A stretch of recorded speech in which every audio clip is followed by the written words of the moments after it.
ನಾನಿವತ್ತು ಶೇಂಗಾ ಚಟ್ನಿ ಪುಡಿನ ಹೇಗೆ ಮಾಡೋದು ಅಂತ ತೋರಿಸ್ತಾ ಇದ್ದೀನಿ. ಇದು ಚಪಾತಿ ಜೊತೆ, ಜೋಳದ ರೊಟ್ಟಿ, ಅಕ್ಕಿ ರೊಟ್ಟಿ ಜೊತೆ ತುಂಬ ಒಳ್ಳೆ ಕಾಂಬಿನೇಷನ್ ಆಗಿರುತ್ತೆ. ಹಾಯ್, ವೆಲ್ಕಮ್ ಟು ಅಂಶ ವ್ಲಾಗ್ಸ್.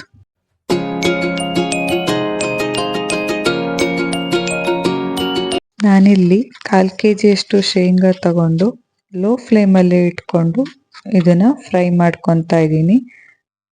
ಶೇಂಗಾದು ಮೇಲಿನ ಸಿಪ್ಪೆ ಎಲ್ಲ ಕಪ್ಪಗಾಗಿ ಸಿಪ್ಪೆ ಬಿಡ್ತಾ ಬರುತ್ತೆ, ಅಲ್ಲಿವರೆಗೂ ಇದನ್ನ ಲೋ ಫ್ಲೇಮಲ್ಲೇ ಫ್ರೈ ಮಾಡ್ಕೋಬೇಕು.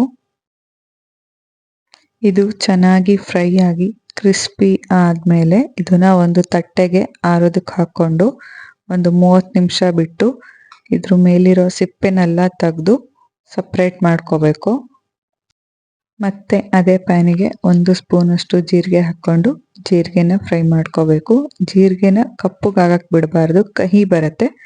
ನಂತರ ಜೀರಿಗೆಯನ್ನು ತೆಗೆದ ಮೇಲೆ 1 ಸ್ಪೂನ್ ಎಣ್ಣೆ ಹಾಕಿ ಅದಕ್ಕೆ ಸಿಪ್ಪೆ ಬಿಡಿಸಿರೋ ಅಂಥ ಬೆಳ್ಳುಳ್ಳಿಗಳನ್ನ ಹಾಕೋಬೇಕು. ಬೆಳ್ಳುಳ್ಳಿ ಜಾಸ್ತಿ ಹಾಕಿದಷ್ಟು ಟೇಸ್ಟು ತುಂಬ ಚೆನ್ನಾಗಾಗುತ್ತೆ.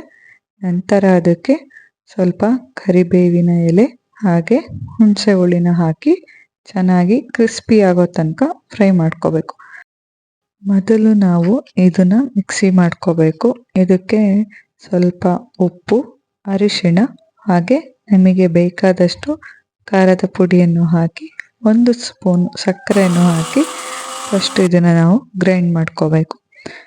1 ಸ್ಪೂನಲ್ಲಿ ಇದನ್ನೆಲ್ಲ ಮಿಕ್ಸ್ ಮಾಡಿಕೊಂಡು ಇದಕ್ಕೆ ಹುರಿದು ಇಟ್ಕೊಂಡಿರೋ ಅಂಥ ಶೇಂಗಾನ ಹಾಕಿ ಸ್ವಲ್ಪ ಸ್ವಲ್ಪನೇ ಗ್ರೈಂಡ್ ಮಾಡ್ಕೋಬೇಕು. ಒಂದೇ ಸಲ ಗ್ರೈಂಡ್ ಮಾಡಿಕೊಂಡ್ರೆ ಶೇಂಗಾ ಎಲ್ಲ ಎಣ್ಣೆ ಬಿಟ್ಟು ಜಾರ್ನ ಕೆಳಗೆನೆ ಇಟ್ಕೊಬಿಡತ್ತೆ, ಇಲ್ಲ ಅಂದರೆ ಮುದ್ದೆ ಥರ ಆಗತ್ತೆ.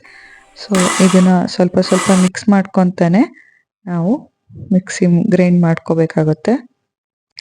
ಎಲ್ಲ ಗ್ರೈಂಡ್ ಆದಮೇಲೆ ಟೇಸ್ಟ್ ನೋಡಿ ಮತ್ತೆ ಉಪ್ಪು ಖಾರ ಬೇಕಿದ್ದರೆ ಉಪ್ಪು ಮತ್ತು ಖಾರದ ಪುಡಿಯನ್ನು ಹಾಕ್ಕೊಂಡು ಮತ್ತೆ ಗ್ರೈಂಡ್ ಮಾಡಿಕೊಂಡ್ರೆ ಆಯಿತು. ರುಚಿಯಾದ ಶೇಂಗಾ ಚಟ್ನಿ ಪುಡಿ ರೆಡಿ ಆಗುತ್ತೆ. ನೀವು ಎಲ್ಲ ಇದನ್ನು ಒಂದ್ಸಲ ಟ್ರೈ ಮಾಡಿ ನೋಡಿ. ವಿಡಿಯೋ ಇಷ್ಟ ಆದಲ್ಲಿ ಲೈಕ್ ಮಾಡಿ, ಶೇರ್ ಮಾಡಿ, ಕಮೆಂಟ್ ಮಾಡಿ, ಹಾಗೆ ಸಬ್ಸ್ಕ್ರೈಬ್ ಮಾಡಿ. Thank you.